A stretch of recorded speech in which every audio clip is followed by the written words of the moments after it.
So I'm getting ready to put the engine back into my little Mahindra tractor. I just got the seal, just came in yesterday, the rear main seal.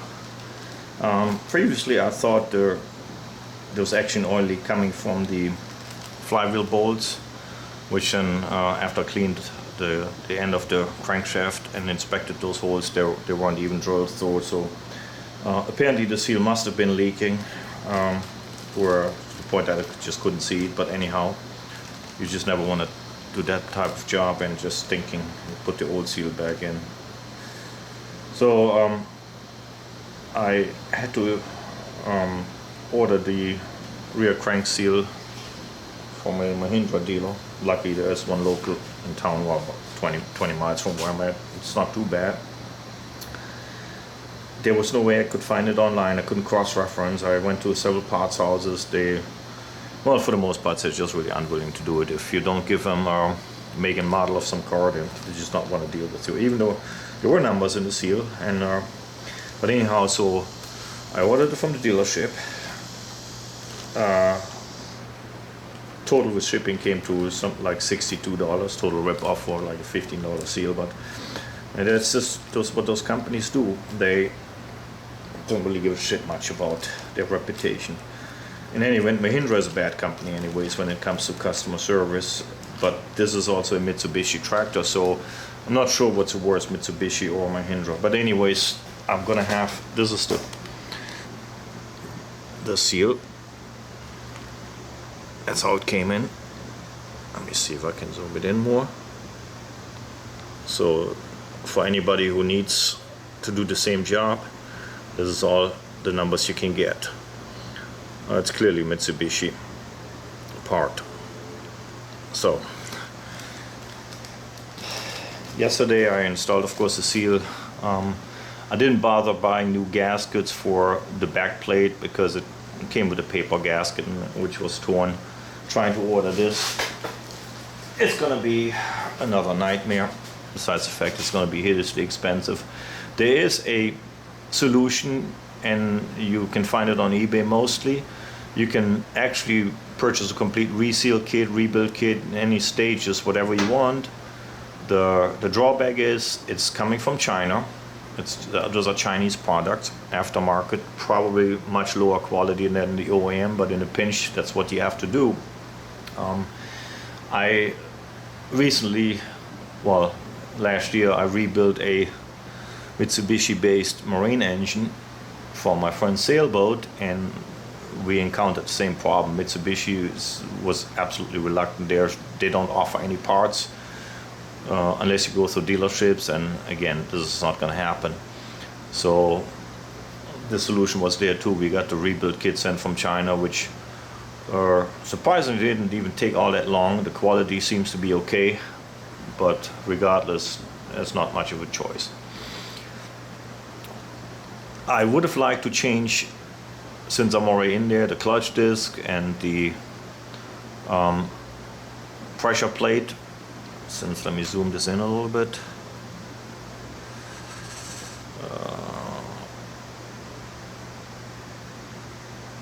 Let's see, hopefully this stays in focus. As it's clearly to see, the pressure plate definitely has some wear marks. It's due to the fact most likely the throwout bearing at one point in time was hung up, because you know it's making noises anyways. But here was the kicker again. I couldn't find any aftermarket components for it, and I found a complete parts list from this Mahindra tractor. The pressure plate alone, they want not the pressure plate, I'm sorry, the clutch disc alone, they want over $400 for it, plus tax, shipping. So you're looking at $500 just for the disc, which is probably $50 to $70 parts from anywhere else. I didn't even go any further on looking for the pressure plate or the throwout bearing, because here's the thing, this is a hydrostatic tractor. In theory, you don't need the clutch, because you don't need to push the clutch pedal down to shift or anything. The clutch is really only helps if you engage the PTOs, because you really don't want to slam the PTO in gear with a heavy load on the back. So that's what you use the clutch for. If you use the PTO a lot with heavy equipment on there, such as like, you know, cutters, bush hogs, drills, or whatever, then yeah, the clutch would have more stress on it, you know. But even so, you know, you engage it one time, disengage it one time. That's pretty much it, you know.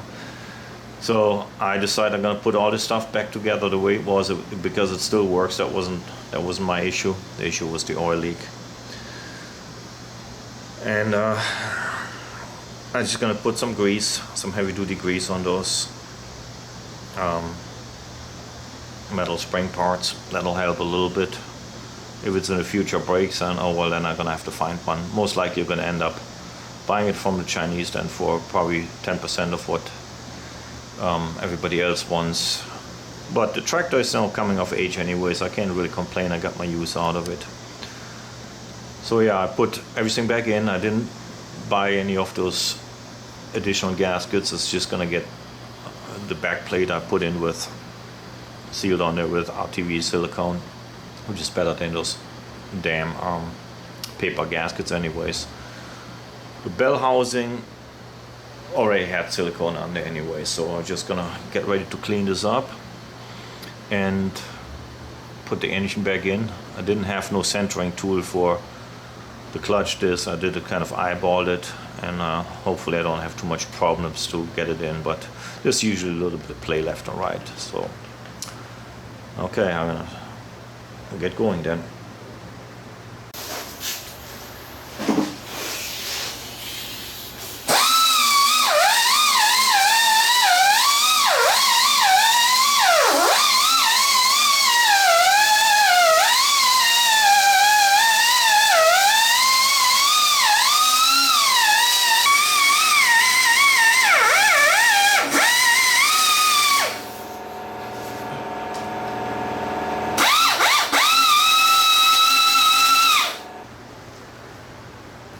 Put some additional grease on that old worn out thaw bearing.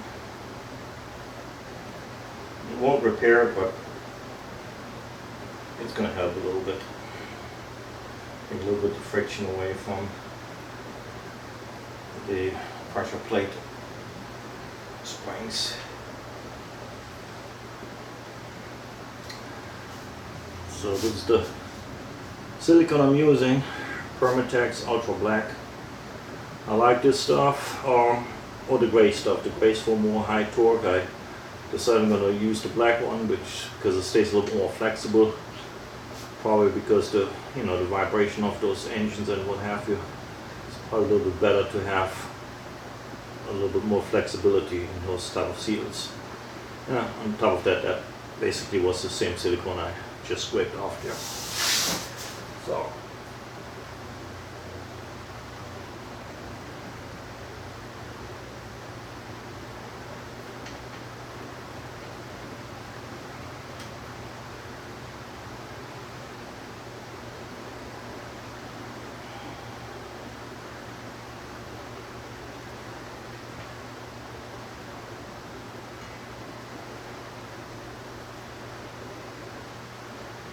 I'm surprised that Mahindra didn't make a gasket for that and try to sell it for $500 or so.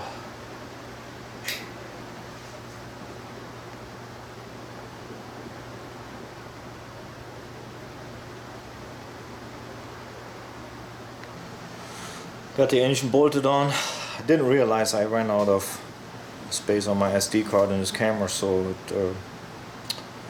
I didn't film putting it in, but again, it's basically the same thing, like in reverse order from taking it out.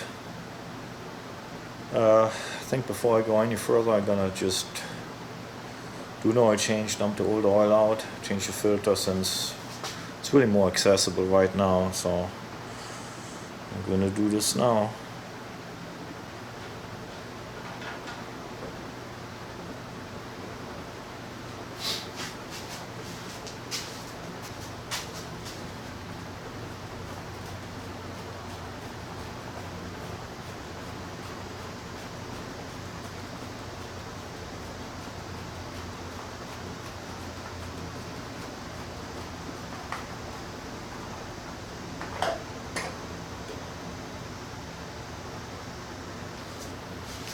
Yeah, if you buy those oil filters from Mahindra,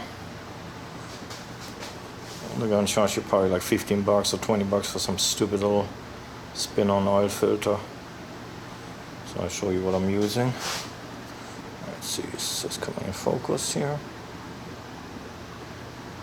Napa generic oil filter. There's actually several choices I found out. It was trial and error. I just tried them out because I do have an automotive shop and I had a few laying around. This one here is the 21-356. It will fit perfect. 21-358. It's the same thread, same everything, except the 21-356 is a little bit bigger. And when it comes to oil filters, I guarantee you bigger is better. They have more filter material in there, so they last longer. So when they filter more, you get more, or basically less of a flow restriction. Because those oil filters, they take the full oil pressure. So, yeah, for all of you who have the same tractor, don't order the oil filter from Mahindra.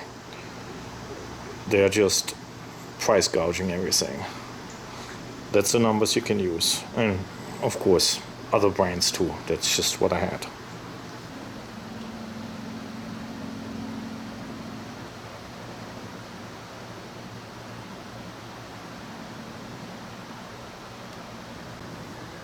There are a total of 11 bolts holding the engine to the transmission bell housing. There's 2 on each side, pretty much in the, I would say, in the lower center of the engine.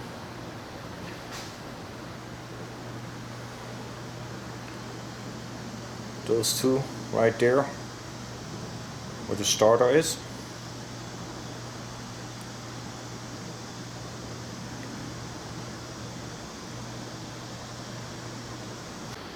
And those 2 right there, a little bit lower than the oil filter is. That's 4. Then you have the 2 long ones right there on top of the bell housing. You can't really see them. Yeah, they're underneath there.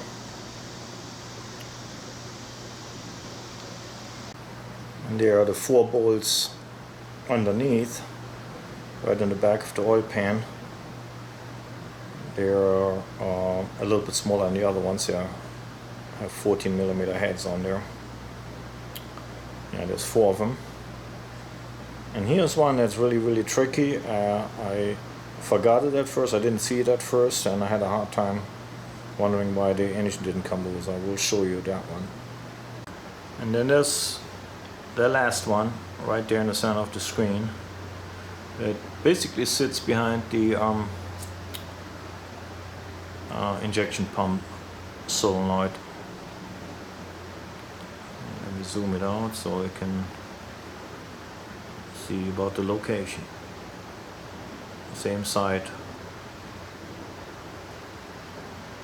as the oil filter. That's all the bolt there are for mounting the engine to the transmission bell housing. Alright, here's the oil I'm using. Synthetic, of course. I always use synthetic oil. I mean full synthetic, not those stupid half and half. I don't know why people even buying it, you know. Technically there's not really any synthetic oil. It's all mineral oil based. It's just the additives in there, different detergents and what have you. For little diesel engines, I like to use what is recommended for diesel, because apparently diesel engines need a little bit different detergents than gasoline. Probably won't make that much of a difference, but in any ways I usually stick to Mobil One and what have you. I got a good experience with it. It's good oil. It's not overly expensive, and yeah, there's no point in putting cheap oil in those things. Viscosity 1540. I don't like it too thin because I live in Florida. It's hot most of the time. Those diesel engines, they actually like a little bit thicker oil because it's all mechanical. They have higher tolerances and all that stuff. It's not all that tight like modern vehicles, but so that's oil it gets. I can't even remember how much it holds. Probably something like 3.5 to 4 quarts. I'm just gonna have to go by the dipstick reading there. So there's no water leaking into the bell housing from here. Maybe some of the bit should take it back loose.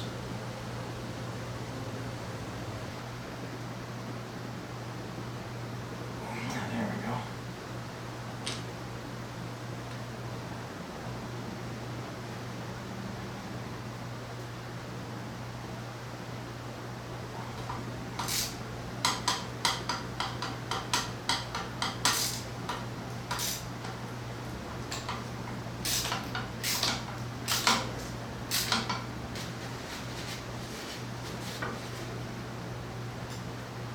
Under here is an O-ring that seals this, which I'm not going to replace because it was leaking, but if it leaks later on, easy to get to anyways. So I'm not trying to chase an O-ring down now.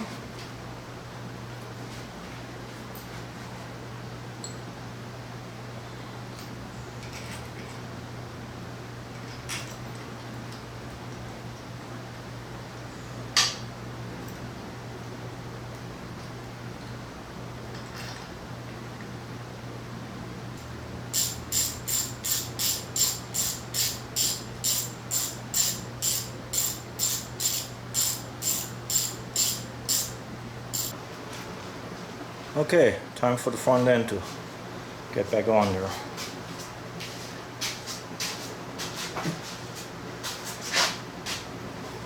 The height of the tractor as needed.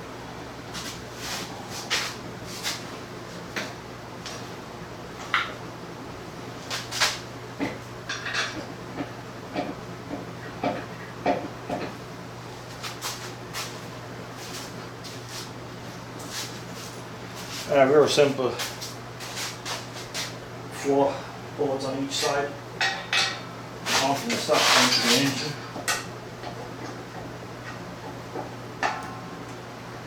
Not that hard to line them up really.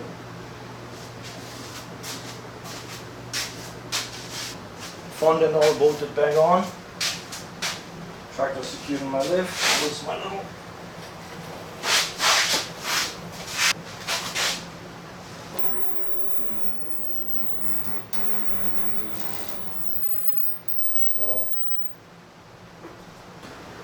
I have 4 bolts here, same on the other side.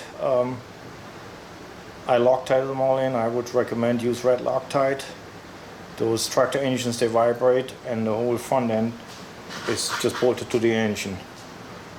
If they come loose, they may just, even if they come loose a little bit, they may over time just wallow out your threads, and well, that's a problem. You may have to replace the engine block then. Those 2 nuts, what you can see left and right of the front pulley, they were actually missing. So I guess the Japanese don't have that good of quality control after all. But anyways, they were missing. And the problem was there's some kind of a metric fine thread, and I didn't really have any nuts to fit them, except I found a couple of lock nuts, and they seem to be the same thread, so they're on there. Seem to be a little bit loose, but they did tighten up, and Loctited the shit out of them anyway. So that's pretty much it for the front subframe. So the next step is going to reconnect all the hydraulic lines, because yeah, it's kind of important. If not, this I'm gonna squirt the fluid all over the place once I start the tractor back up. So main junction block right here.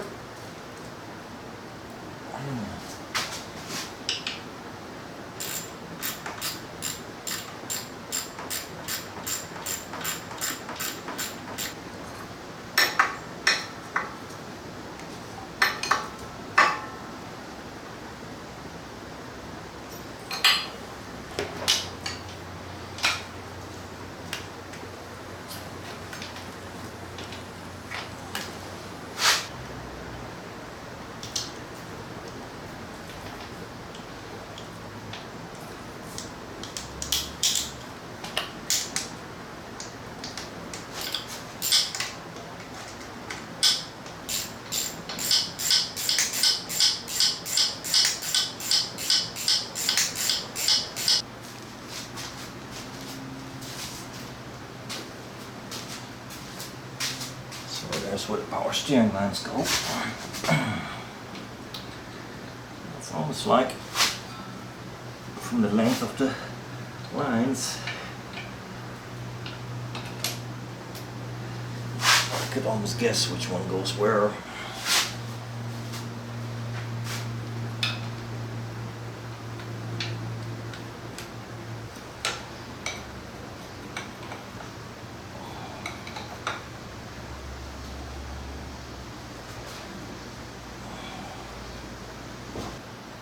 There you go, that's that. So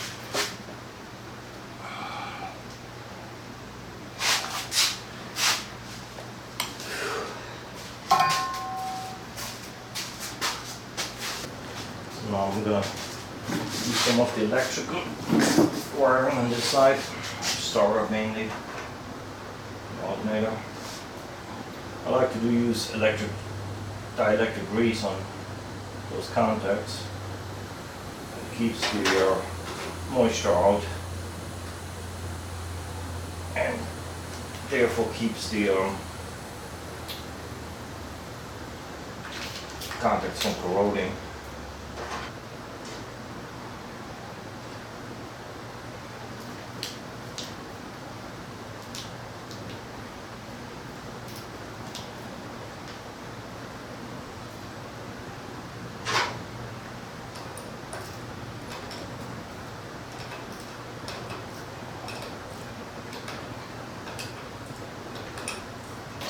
Okay.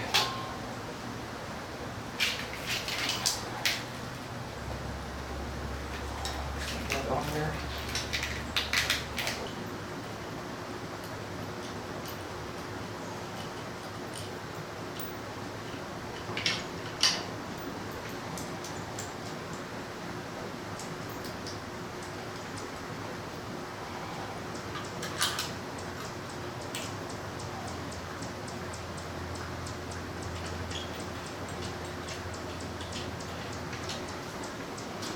Also, it's the first time this tractor gets a new belt.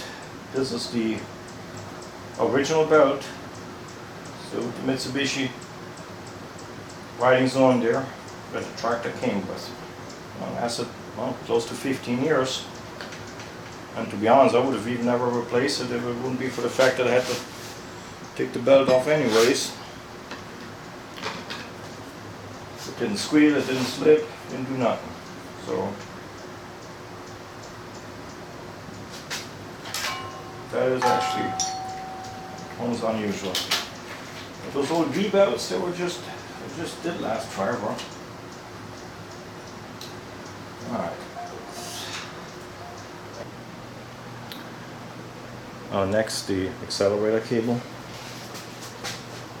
because it would be stupid not to put it on.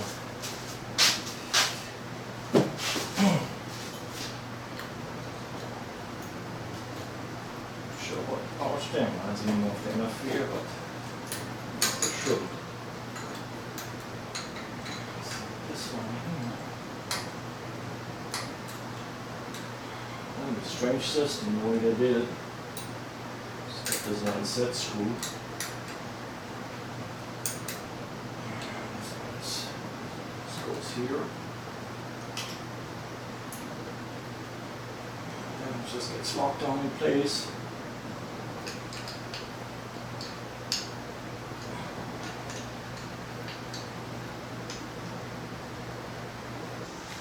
There's a small coolant hose on the backside of your engine block. It's a little bypass hose that actually goes to the radiator, but there's also a little drain cock on the side of the engine. And at one point in time I ripped this drain cock off driving through some bushes, and a branch went in there because it's really located on the side of the frame, not on a good spot, so it started leaking, and I simply just took the drain cock out, because it's really just meant for when you winterize this the tractor and want to drain the coolant, which I never do here anyways. And anyways, that's where it's located. Yeah, don't forget to put this on, because you have to take it off when you take the engine off, or at least take it loose at the radiator side. So if you don't put it on, of course you're gonna have coolant leaking out of it. So I guess the next time I'm gonna have to do is putting the back body panel back on in a car that would be probably called the firewall. So I remember when I took it off, it seemed to be a little bit of a pain in the ass. But let's do it.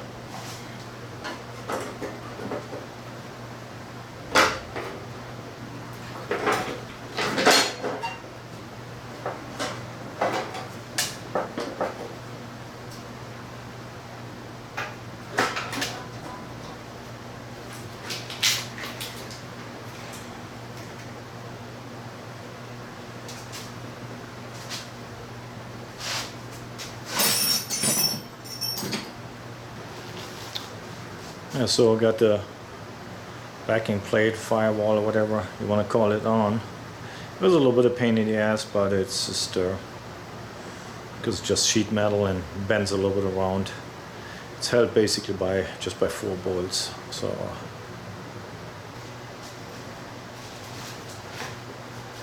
I finally got this hose here figured out. This is the hose that feeds the power steering. For some reason, I don't know why they did this. Instead of going really straight down to the junction valve down here, they just loop it up around there. Can't even remember when I took it loose, but whatever the reason is, I don't know. I don't care.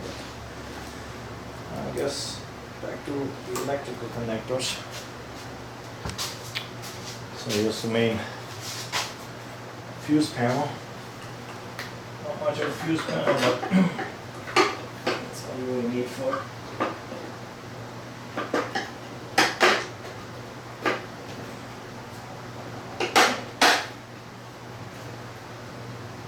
Very simple. We didn't get a new gasket for the muffler. Exhaust pipe, or whatever you want to call it.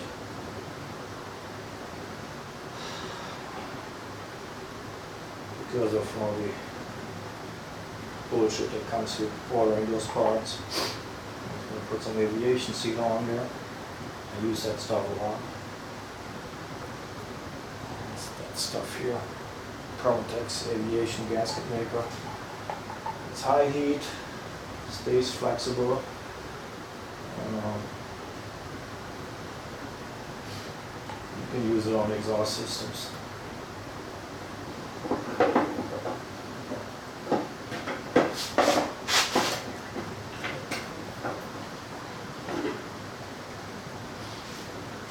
That's what I thought, a little bit of pain in the ass.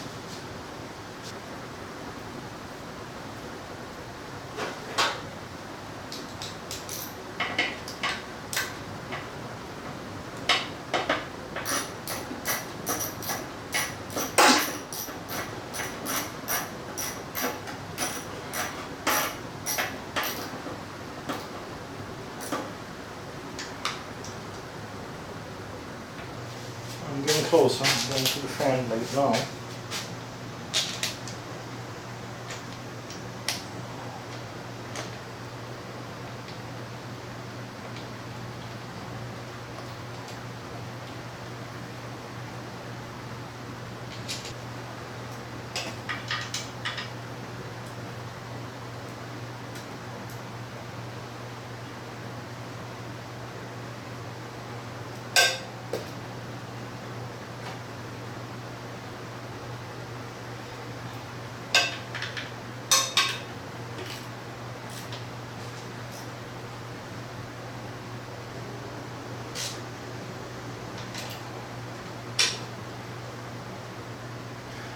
You really don't want to over tighten it, so it doesn't put too much stress on the water pump bearing.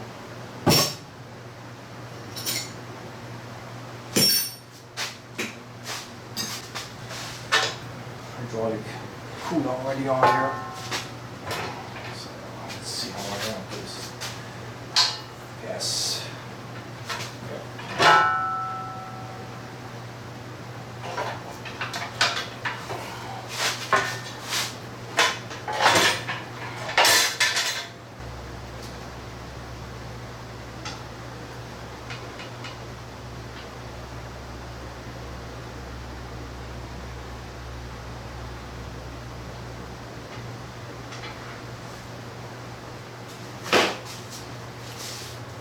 So time for the radiator.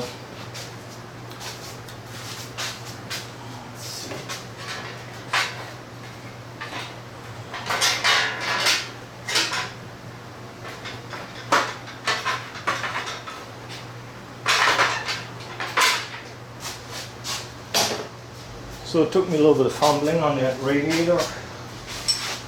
Apparently the easiest, probably only way to do it, the two lower hydraulic lines, the arc lines, they go to the cooler here. You have to take them, keep them loose, which I had already tightened up. Then basically you can pull this whole tray, which is the battery tray and the radiator mount, all at once.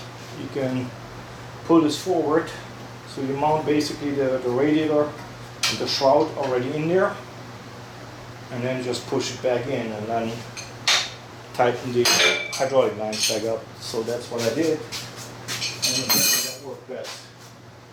Okay, so I got my tractor all back together. I didn't videotape mounting the battery and air filter box and what have you. It's just too trivial. There was a couple of hoses I had to reroute. They put them in the wrong place, but it wasn't a big deal. So I already test run it, started right up. So well, hopefully I get another 10 years of use out of it without major repairs. Let's see.